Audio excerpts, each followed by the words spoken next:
Before I begin my YouTube version of my podcast, Wendell's World of Sports, I want to give a special dedication to a podcast that you guys need to be listening to. It's called Parking Podcast.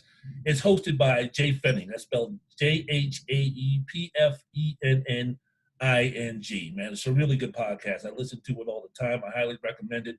It talks about what's going down in the world in terms of automotive. He also talks about some things that are not automotives. He talks about current events. He talks about what's going on in his world. He talks about everything. Love the latest episode that he did speaking about, slower traffic, going to the right, having a guest on, speaking about, if you're going to be going on long trips, what you should do, what you should bring, what you should look forward to concerning that, this upcoming holiday season. Only a few months comes quicker than we think. People are going to be going to their in-laws and family for Thanksgiving, for Christmas. In some parts of the country right now, we're speaking about some of the hurricanes in parts of the country and other things that, you want to listen to the podcast in terms of, what to do in terms of bringing the essentials to make sure that you get from point A to point B, if it's a 100-mile trip, 200-mile trip, round trip. So that's just one of the podcasts that he does, speaking about those type of things. So I highly recommend Parking Podcast, say that 5 times fast, hosted by Jay Fenning. That's JHAEPFENNING. If you're not even, dealing down with the automotive talk and everything like that, the guy's voice, he's a mixture. The guy's voice, I best you can say, he's like Morgan Freeman light. Let's put it this way. Get in contact with the man, Jay Fenning, if you're looking for someone to voice your podcast or do voiceovers, because the guy's voice is second to none. He's a mixture of Melvin Franklin of the Temptations in his prime, and also, as I mentioned before, Morgan Freeman. So the Hard Parking Podcast with my main man, Jay Fenning. It is the podcast to go to for automotive, not automotive, everything in terms of having a fantastic podcast. So I just want to give a special dedication to Jay before I go ahead and start my podcast, my video podcast, talk about what I want to talk about in the world of sports here, Wendell's World of Sports, the YouTube podcast of what's going down in the world of sports. I hope everybody is doing great. I hope everybody is doing fantastic. I hope everybody is doing what they need to do to make this place a better place to be. I hope you're having that difficult and uncomfortable conversation with people.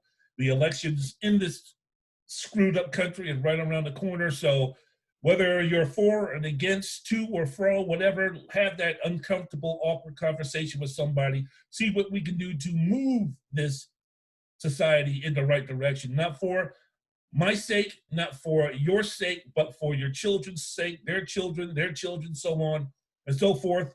As I mentioned before, so maybe 50, 60, 70, 80 years down the line, some of the hangups that people have, what's going on in the society today, will be looked upon as nonsense. So we hope that we have those conversations with those with a different opinion, different voice, different view, ignorant to what some folks are going through in this country and in the world in general. So I hope everybody will take the time to go ahead and do that. So with that, I always say, what's happening? Que pasa, mi amigos? Mi llamo Wendell Wallace, Wendell's World of Sports. I'm your host of this podcast, the YouTube podcast. Bonjour, bonsoir, monsieur, mademoiselle. Je m'appelle Wendell Wallace. Wendell's World in Sports. I'm your host, Wendell Wallace. So glad that you could be with us. Wassalamu alaikum. My brothers and sisters listening to the podcast and YouTube version, watching this podcast, Wendell's World in Sports. So glad that you could be with us. Shalom, my brothers and sisters. Wendell's World in Sports. I'm your host, Wendell Wallace. So glad that you could be with us. Konnichiwa. Wendell's World in Sports. I'm your host, Wendell Wallace, the YouTube version of Wendell's World in Sports. You can find the podcast version on Wendell's World in Sports, anywhere where you listen to your podcast, whether it be iHeart, Spotify, Apple Podcasts, wherever you listen to podcasts, type in Wendell's, WENDELL''S, World, WORLD, and Sports.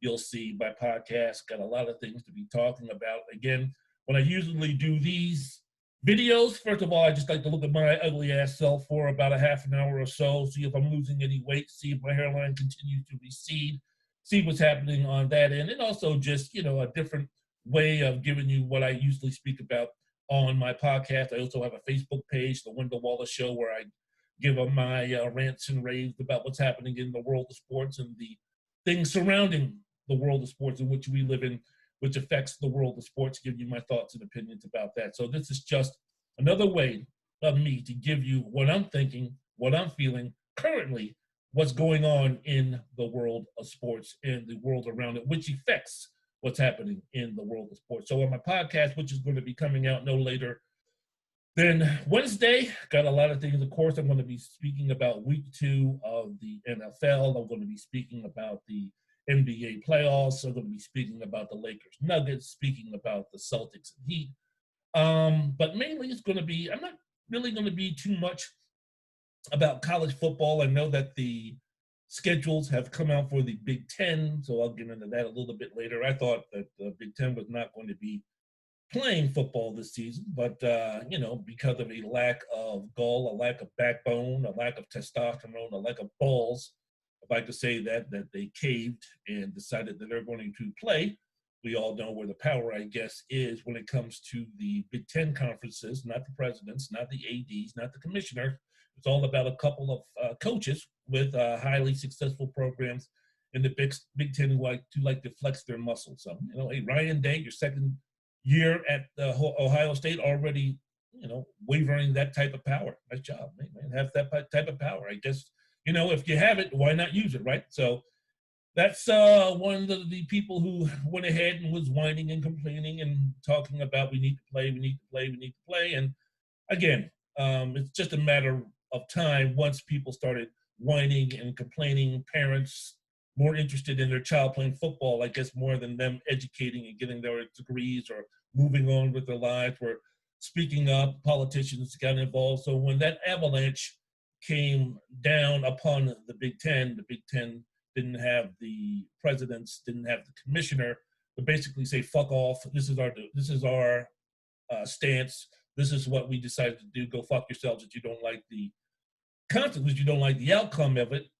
Basically, said, bow down and said, well, when you're done, could you at least fix me some eggs in the morning and leave me a note saying I love you and possibly I'll call you later. So I thought it was going to be a situation with the Big Ten where they were going to say, no, we're not going to have football at all. The people who wanted football were going to say, we want football, and they were going to compromise and they were going to have football with a reduced schedule. The Big Ten, I guess, is going to have 8 games over 9 weeks.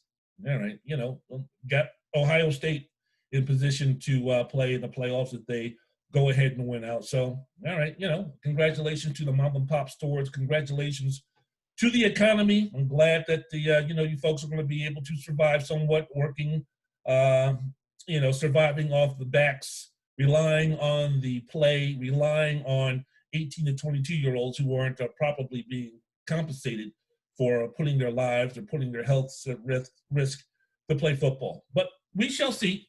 We shall see. So those are the things. I don't know if I talked about that in my previous podcast. I don't know, man. These things run back and forth.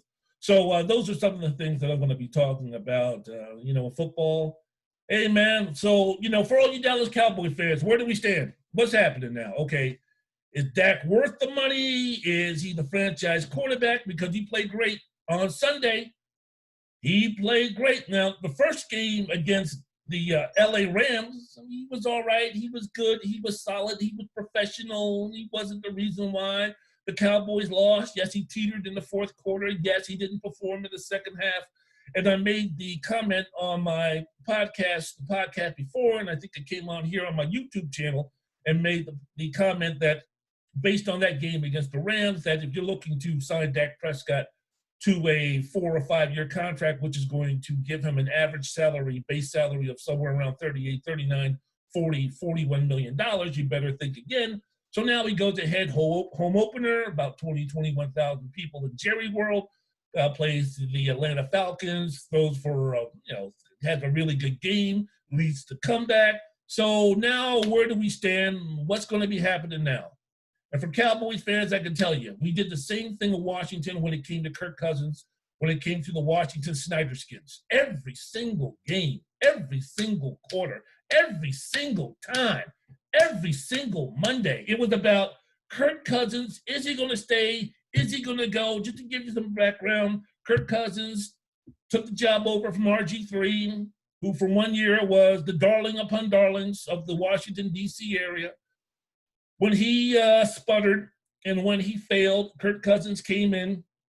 There was that dynamic about whether RG3 or Kirk Cousins should be the starting quarterback until it became clear that it was Kirk Cousins' job to have. And then the situation where he signed he didn't sign a long-term contract. He had two franchise tag placed on him. So the third time, the charm in which he rolled the dice, did well, went to Minnesota. Now he's struggling. But the main thing with that in terms of the whole Kirk Cousins situation in DC was, man, it was like every single game because, in Dallas, we talk about the Cowboys being the number one team. In Washington, we talk about the Snyderskins, the NFL football team, being the number one team in the DC metropolitan area. So it was just like it was the same goddamn thing every single week. Is he going to stay? Is he going to go? If he played great, you give him the money. If he plays bad, you don't give him the money.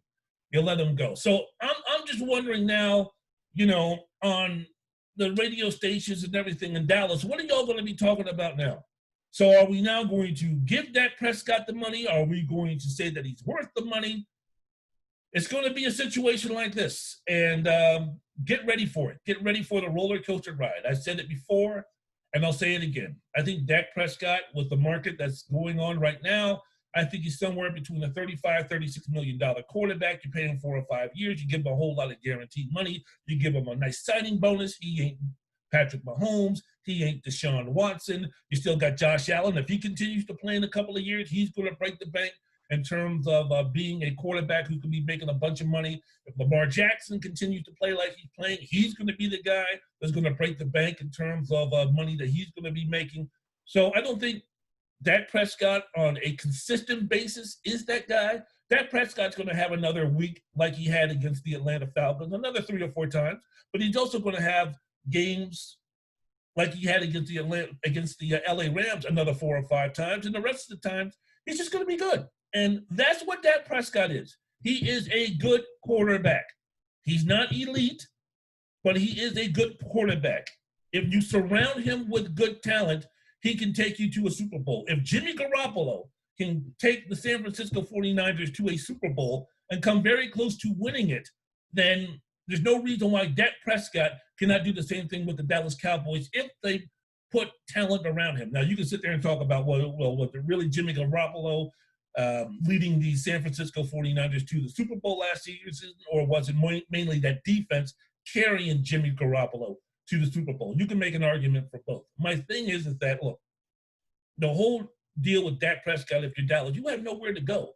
You don't have a Jordan Love in the wings waiting just in case Dak decides to go somewhere else. If the Cowboys do relatively well this season, there is no other quarterback that's going to be coming into this draft in which the Cowboys can draft in the first or second round, plug him in like the Denver Broncos did with Drew Lock, and let him go ahead and do his thing and start rebuilding there. The Dallas Cowboys are built. The Dallas Cowboys have the salary cap. The Dallas Cowboys have the talent right now to win this season, next season, and the season after that. So if you're Dallas, and you know what? The agent for Dak Prescott, and Dak Prescott knows that. So you know what? He doesn't have to go out for 16 weeks and set the world on fire. He doesn't have to accomplish or supersede what Patrick Mahomes did a couple of seasons ago. He doesn't have to do what Russell Wilson is doing right now. He doesn't have to win the MVP. He doesn't have to do any of these things. The fact that you're Dak Prescott, you don't even need to make the Super Bowl. Hell, if you're Dak Prescott, you don't even need to make the NFC Championship game. And you can still go and make bank with the Dallas Cowboys. Because, again, in a season like this season, which we don't know how many games they're going to be playing. We don't know if this pandemic is going to come back full force. The pandemic hasn't even left yet. So we don't know once the colder months come in, the flu season comes in. We don't know what's going to be happening. We don't know if there's going to be an interruption. We just don't know. So with all this uncertainty around, the Dallas Cowboys are gambling. Dak Prescott is gambling. And I think the bigger odds is because looking at the landscape moving forward, the fact that he's been working, speaking of Prescott, the fact that he's been working so well with Kellen Moore, the fact that they're continuing to gain that rapport, continuing to improve, continuing to have more games where Dak Prescott is showing the strength and the aptitude and the skill and the impact of someone who was anywhere between a top 7, top 10 quarterback in the NFL more on a consistent basis, where the Dallas Cowboys going to go? The Dallas Cowboys ain't going to draft Dak Prescott Jr. in the 4th round of the 2021 NFL draft. There's nobody out there like that. Now, you could have said when they drafted Dak Prescott in the 4th round that, I mean, who was going to ever imagine that he would turn into a situation like this? The Dallas Cowboys got motherfucking lucky with that shit. So count your blessings. And because Dak Prescott was on that 4th round salary, the Dallas Cowboys had the opportunity to go ahead and take care of some other folks. If you're going to take care of Amari Cooper, if you're going to take care of Ezekiel Elliott, if you're going to take care of those guys, you better go ahead at the end and take care of Dak Prescott. And if you're Dak Prescott, you also have to realize where your stature is in terms of quarterback. You're not, again, Russell Wilson. You're not Lamar Jackson. You're not Patrick Mahomes. You're not Deshaun Watson. For the short term, you're not Aaron Rodgers. Possibly you're not Josh Allen. But from week to week to week to week, you could be in that next tier. And sometimes, like you did against the Atlanta Falcons, you can be even in the upper echelon. He's still in the same category as the Matt Ryan, speaking of Dak Prescott in terms of his value as a quarterback or his abilities as a quarterback. I still put him in the same realm as a Matt Ryan or as a Matthew Stafford or as a Kirk Cousins, one of those type of players, someone like a David Carr, maybe someone like a Ryan Tannehill, especially now. I think he's, at least for the short term, has superseded someone like a Carson Wentz. And don't give up on Carson Wentz. It's 2 games. Can we please just calm down a little bit? He's playing with a bad offensive line. Where are the weapons? So it's Carson Wentz playing bad. Yes, he's playing bad, but we're 2 games. We're 2 games into the season. Carson Wentz was playing well last season before he got injured. Carson Wentz a couple of years ago was playing at an MVP level until he got injured. Shit. I keep saying injured when it comes to Carson Wentz. Again, if you're the Eagles, what, Jalen Hurts is the answer? Be patient. Be patient with this guy. So we'll see what happens. But if you're Dak Prescott, man, go ahead, keep doing your thing. And if you're the Cowboys fans, we don't need this, because this is in terms of pay him. He has a bad game. Oh, he sucks. Let him go. Don't do that. The Washington, D.C. area, which consists of PG County, Montgomery County in Maryland, Northern Virginia, and all of D.C., Chocolate City, we went through that same bullshit with Kirk Cousins. It's just like, can't deal. Wendell's World in Sports, the YouTube channel of Wendell's World in Sports. Speaking about some of the things that I'm going to be talking about on my podcast. My podcast is Wendell's World in Sports, WENDELL_S, World in Sports. You can find it anywhere where you listen to podcasts. You can listen to me rant. You can listen to me rave. You can listen to me do my thing. This is what I'm talking about when I talk about what's happening in the world of sports and some of the things around it. Hey, there's nothing been going on in terms of me having to jump in and talk about any social issues or anything like that. Yes, police are still killing black folks at an alarming rate for no reason. Yes, we still have racial discrimination. Yes, we still have housing discrimination. Yes, we still have the justice system that's not in our favor. Yes, we're still fighting for equality. Yes, we're still fighting for true freedom. Yes, we're still fighting for all of those things. But I'll let Van Jones, I'll let Jamel Hill, I'll let Angela Rye, I'll let all those beautiful people take care of that on the 100. I'll let Michael Steele take care of that on the 100. I'll let them kind of concentrate that fully. My main deal is talking about what's happening in the world of sports. And if those societal issues come into the world of sports to where it affects what's going down in the world of sports, the everyday play, the everyday continuity of sports, I will give my thoughts and opinions about that. But unless Nick Cannon says something stupid about Jewish people, and I need to reprimand him about that, and I need to let the black community know that don't be fucking with them Jewish people, please. Do not be messing with the Jewish community, please. Do not be stupid with the Jewish community, please. In our fight for freedom and equality, we need the Jewish community, please. Let's have some sense. Let's have some common sense, please. Let's not go with the shoe on the other foot when it comes to discriminating against the Jewish community, please. They're not trying to take over the world, please. They're not trying to oppress us, please. We need them as our allies, please. Please, black folks, please. Wasn't I talking about sports a second ago? Back to what I was talking about sports, Wendell's World in Sports, but that's the gist of what my podcast is all about. So speaking about the Dallas Cowboys, got that out of the way. Hey, man, what about all these goddamn injuries that are happening in the NFL? I mean, the San Francisco 49ers, what do they have? Like 45 people go down with torn ACLs. Jimmy G got injured. I mean, doesn't he have a poor star to make his injury feel a little bit better? Yeah. So you got Jimmy G going down. You've got Nick Bosa. I mean, he can go now and tweet some stupid shit about the president of the United States and all that kind of bullshit. Maybe he can join Colby Covington and Justin Gaethje and Dana White on the next Trump rally. I mean, he won't be doing anything for the next year, right, because of his torn ACL. He's out. A couple of other folks for the San Francisco 49ers went down. And you take a look at the main reason, one of the strong reasons why the San Francisco 49ers made it to the Super Bowl, it was because of that defensive front. And now you see them decimated. What's going to be happening?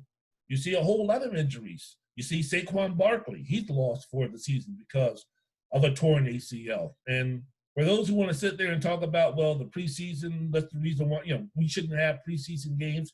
Maybe that's the reason why we have preseason games. Now, the preseason games are never going to go away because it's a money grab for the owners, but yet still, this shows that there is some validity in terms of why you need 4 preseason games. And yes, I understand that the first preseason games, that the starters and the players of consequence get in for one series, and that's it. And I realized that the fourth and the final preseason game, the starters don't play at all, or players of consequence barely play at all. But yet and still, just the getting out there, playing, doing the routine, I think because of that and the way the offseason has been so out of routine compared to, I mean, you're speaking about, players who are getting injured who've been in this league 4, 5, 6, 8, 10 years. They're used to that routine. Their body is used to that routine. You take them out of that routine and you see these soft tissue injuries and you see all these other injuries. So that is the reason why the preseason, in my opinion, has some value, and also the reason why players need training camp. The players need training camp as well as the preseason games. Wendell's World of Sports. This is the YouTube version of Wendell's World of Sports. So glad that you could be with us. Let me see the Jets stink. I'm not going to sit here and on my podcast, I've always said, and I've always followed this rule, that the first 4-6 weeks of the season, which is about a month and a half. So for me, we're speaking about sometime maybe near Halloween is where I start, formulating some real strong thoughts and opinions about teams, because you really can't make any type of concrete, evidential, strong acclamations about what's happening in the NFL. I mean, yeah, through 2 weeks, the Philadelphia Eagles absolutely stink. Yes, through 2 games, the New York Jets absolutely stink. Through 2 games, the Detroit Lions absolutely stink. Yes, we get all that. Through 2 games, the Baltimore Ravens are looking strong. Through 2 games, the Seattle Seahawks are looking strong.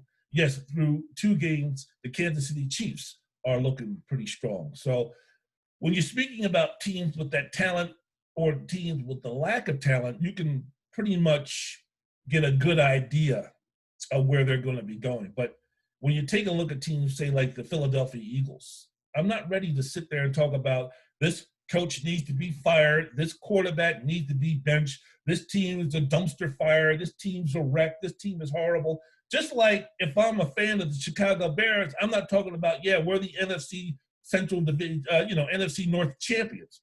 Just like if I'm a fan of the Minnesota Vikings, I'm not sitting up there talking about, well, shit, we're no good, we stink because we got embarrassed on Sunday on the road against the Indianapolis Colts. They're going to go there, yes. Now, if they continue to play this poorly, say by the middle of October, then yes, I'll be joining the chorus of that something needs to be done, something needs to change. Maybe not in the near present, but if you're speaking about the 2021 season, maybe you need to start asking those questions about, do we need to move in a different direction with certain personnel, players, or coaches? But as of right now, I'm still a fan. I got the TV on right now. I see that the Oakland Raiders are up by 7. The Las Vegas Raiders are up by 7 against the New Orleans Saints, all right. I mean, this is whoever wins. The Raiders could go 2-0. The Saints could get 2. Who cares? Who cares? We're 2 games into the season. Tampa Bay rebounded. They look a little bit better. Leonard Fournette ran over for 100 yards and 12 carries. That's fine. That's good. Tom Brady said, you know what, there's still some things we need to work on. Of course, there's some things that there still needs to be working on. Even in a regular season, in terms of there was no pandemic, where there was preseason games, I mean, we're still speaking about 2 games into the season, which in the entire space of the league, I mean, it's still a small sliver of what we can do to start evaluating teams and saying this team stinks, this team's no good. We're speaking about situations where, man, there was no preseason games. There was nothing. So we're speaking about new coaches, new players, new systems, and everything like that. Now, the New England Patriots, if Cam Newton can continue to play the way that he's playing, yeah, now we've got something to talk about in terms of Cam, channeling my Deion Sanders. But he looks good, man. Cam looks good. He's throwing the ball well. He's doing well. How long is this going to last? How long is he going to be able to do this? I saw a couple of folks in the media speaking about, I can't believe Cam Newton is only making the league minimum when you see backups in this league making more money than he is. This was after his performance against the Seattle Seahawks. And they were saying, well, just take a look at his skin color, and that's one of the reasons why he was lowballed like he was. No, that's not the reason, man. Cam got paid when he was in Carolina. Cam at one time when he signed his contract, wasn't he the highest paid quarterback for a short while there? The reason why Cam Newton is making the money that he's making is because he's been injury prone, and we don't know how much he has left in the tank. It has nothing to do in this situation. It has nothing to do with him being a black quarterback. It has nothing to do with these teams looking at Cam Newton and saying, you know what, should we bring him in? I don't think the Chicago Bears, who could have used Cam Newton to push or to give competition to Mitchell Trubisky, I don't think those guys took a look at Cam Newton and said, what do you think? We should bring him in? Nah, that's okay. He's black. I don't think that's really a good to go situation. I don't think that was the case in this situation with Cam Newton. Different than others, but in this situation, no. Skin tone had nothing to do with it. It had everything to do with the fact that Cam Newton was injury prone. Cam Newton barely played last season. Cam Newton is 31 years old. As I mentioned before, you can rehab and you can do all those things. As you get older, you don't de-age. I don't give a damn. I don't care how many green smoothies you drink. I don't care how many hours of sleep you get. I don't care how hard you work out. I don't care how much yoga you take. I don't care how many deep breathing massages and deep breathing exercises you take. I don't care how many happy thoughts that you have. You do not de-age physically as you get older. Take it from me, take it from you, take it from everybody. As you get older, no matter what you do, your 40 time does not increase. Your vertical does not increase. Your arm strength does not get stronger. Your agility does not get better. Your ability to bounce back from Sunday football games, your ability to recover does not become better as you get older, as you play this game. So rightfully so, there was a lot of coaches out there when they took a look at Cam Newton and said, I don't know. And we also have to say with Cam Newton, we didn't know exactly, did he want to be a starting quarterback? If you're going to be a starting quarterback, then I'm quite sure that Cam Newton wants starting quarterback money. And you took a look at players from being signed, where was Cam Newton going to go? So the New England Patriots came in and got him cheap. And let me tell you something. If Cam Newton continues to play like he's playing this season, Cam Newton for the 2021 season, he will get paid. He will recoup some of that money that he lost. And when he recoups that money, if he can continue to play like he's playing, it won't be because he's black. In this instance, in this situation, it's because Cam Newton can play. If he continues to play like this, sure, sign him to a 2-year deal for some of that money that he lost. But in this instance, in this situation, Cam Newton making the league minimum, I mean, blame the lawyer, blame his agent, whoever, but you can't blame it because I'm not putting racism on the NFL on this one.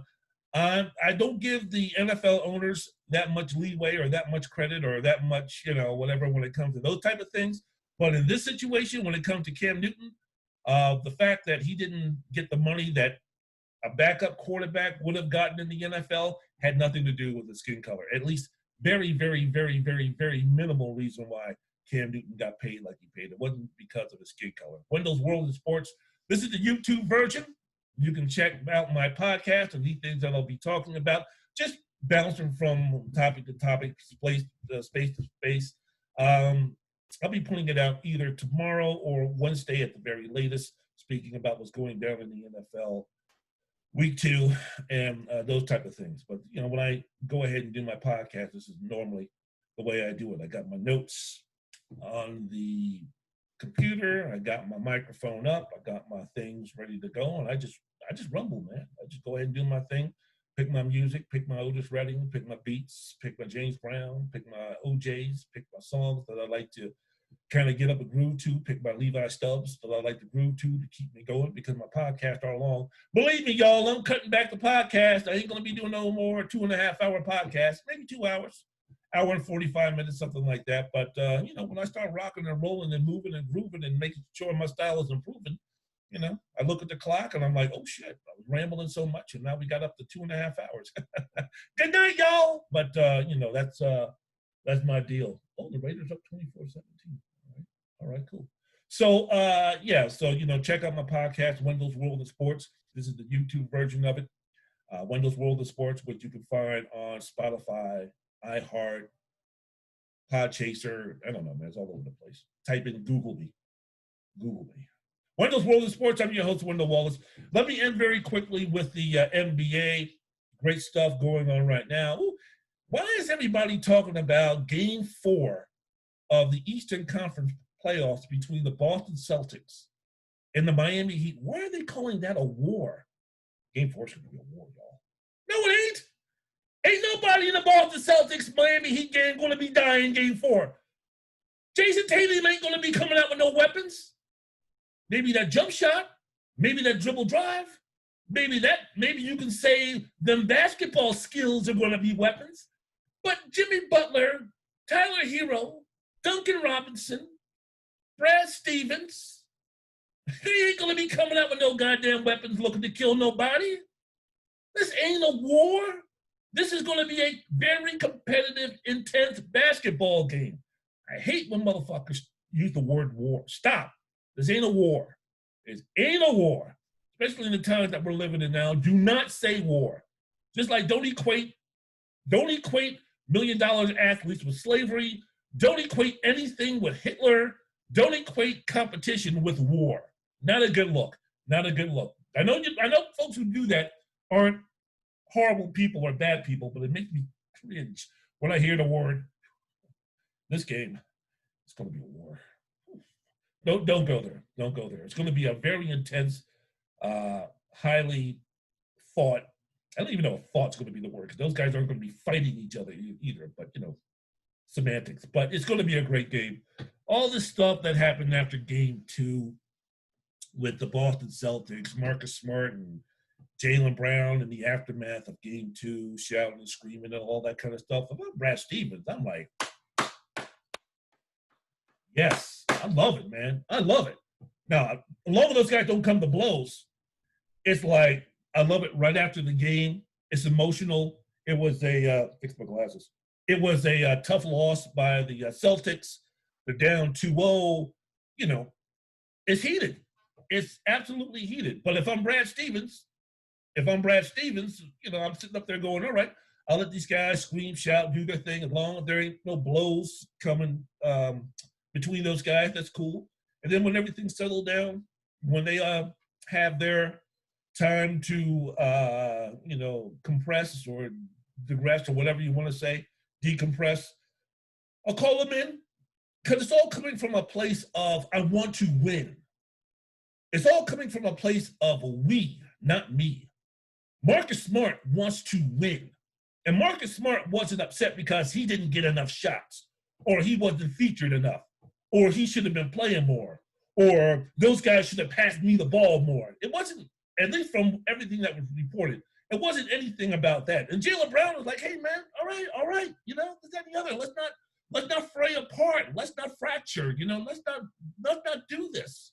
So it was all about the consistent thing that I took from that was this was all about guys who really wanted to win, and they were just fucking pissed off that they lost because they felt they should have won this game. And now they're down 2-0. They're on the brink of being eliminated if they lose another game, and they've got to get some shit together.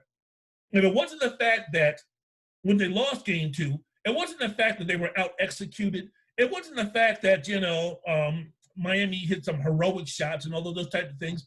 I think the anger and I think the disgust and I think the heatedness, especially coming from Marcus Smart, was if you take a look at the last quarter, and if you take a look even at the third quarter, the Miami Heat outworked the Boston Celtics.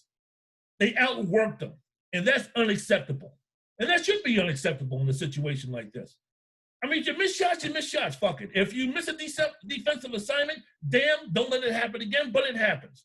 If you make a mistake, playing hard, being aggressive, all right, I can live with that.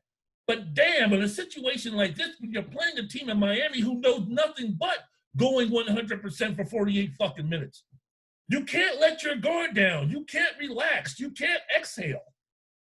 And there were multiple possessions in the fourth quarter, that run down by Jimmy Butler where he saved the ball, he threw it behind his back, and it was a 3-on-1. Where was the rest of the Celtics? There was a couple of situations like this where, I mean, I hate to use this cliche, but Miami wanted it more. So from that standpoint, I can see where Marcus Smart, who has, made his NBA career for the most part, he's an improving shooter, an improving playmaker. But the reason why Brad Stevens allowed him to take ridiculous 25-footers and shots, 18 on the shot clock when Tatum and Brown and Kemba Walker are sitting there saying, I'm open, I'm open, I'm open. Why? The reason why Brad Stevens allows Marcus Smart to do those things is because Marcus Smart makes winning plays that don't show up in the scorebook or don't show up, on the score sheet. He'll get that offensive rebound. He'll make that offensive tap in the closing seconds of the game, tap it back out to give the Celtics another opportunity. He'll go ahead and he'll take a charge. He'll go ahead and he'll cause an offensive foul or a push-off because of his defensive tenacity. Marcus Smart, his main deal with the Celtics, his main attributes for the Boston Celtics is hustle, is doing the dirty work, being that junkyard dog. And the Boston Celtics were out junkyard dogged by Jimmy Butler, who was the biggest dog of them all for the first couple of games of the Eastern Conference Finals. And Marcus Smart was like, man, fuck that bullshit, man. What the fuck are y'all doing?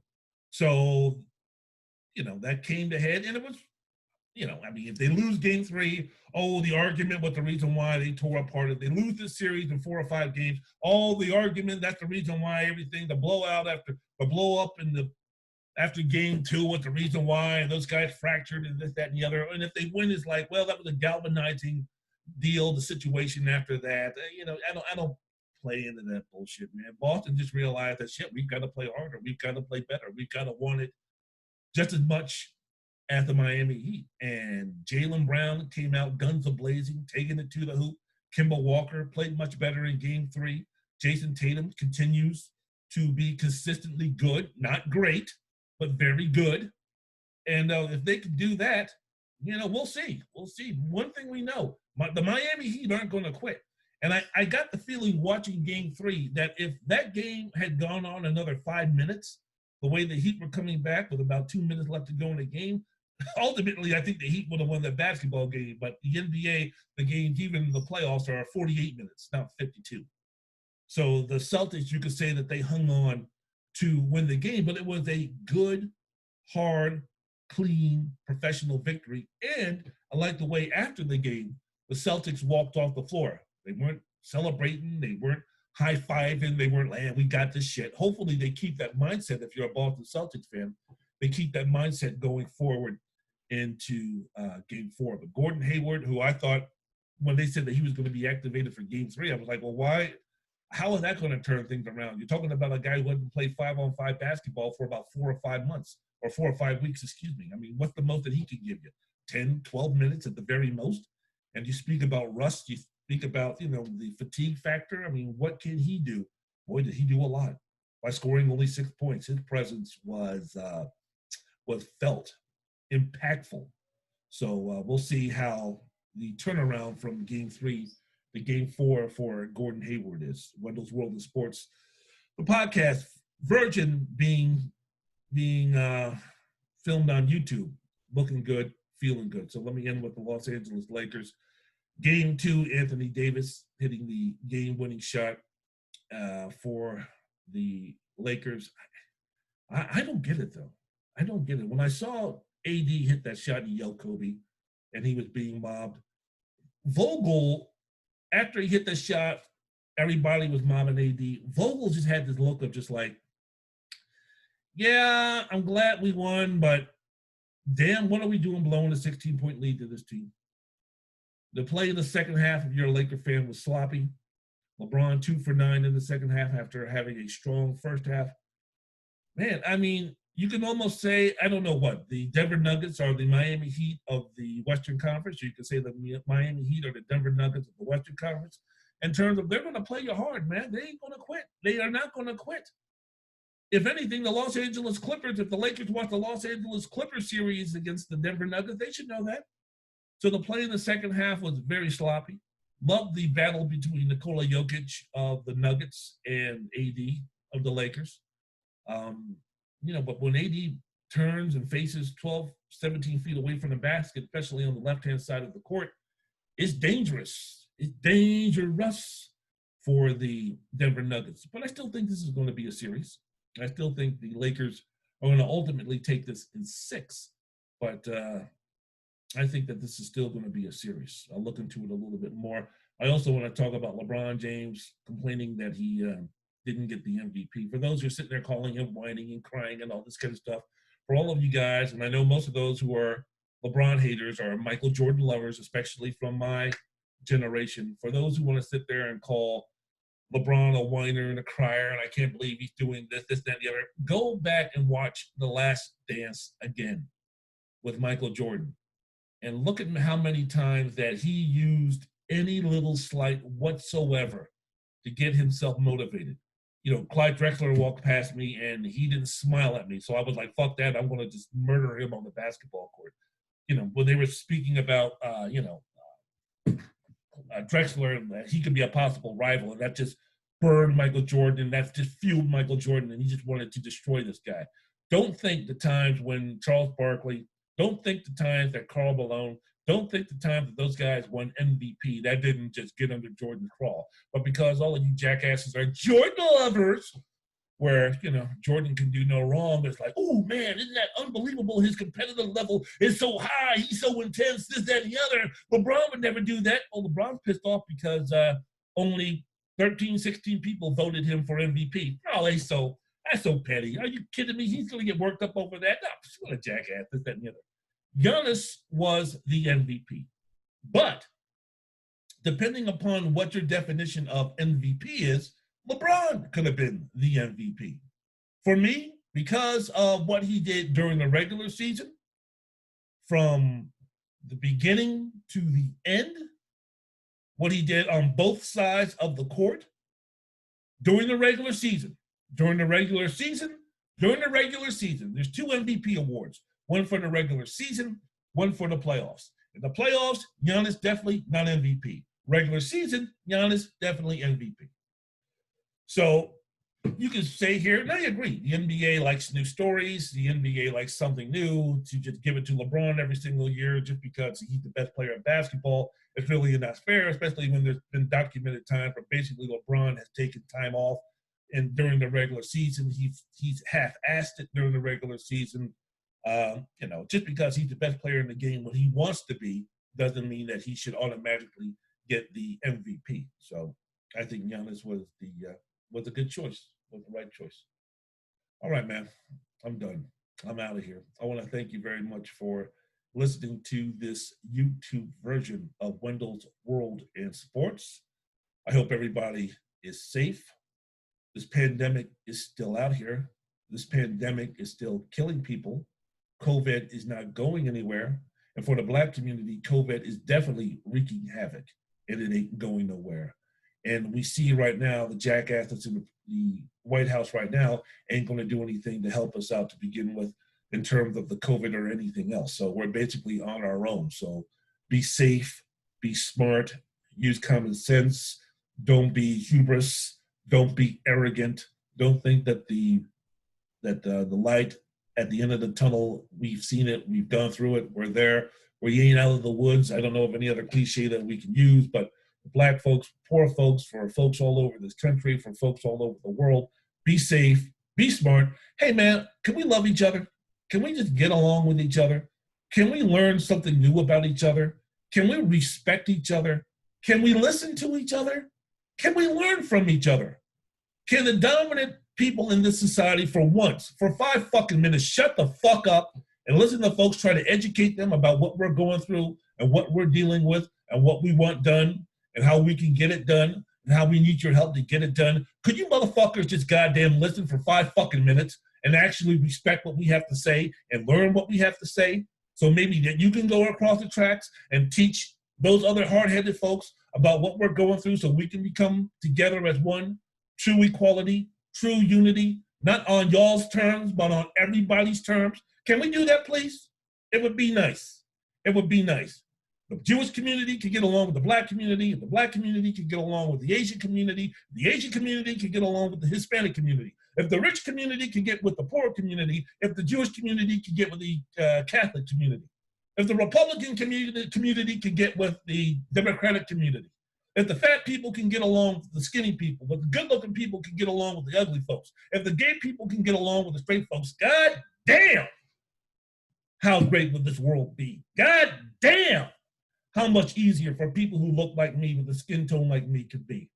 Maybe for some of them white folks who are ignorant enough, maybe we wouldn't be whining and complaining like y'all said if y'all educated yourselves and listened to what we have to say and take heed to what we say and respect what we say.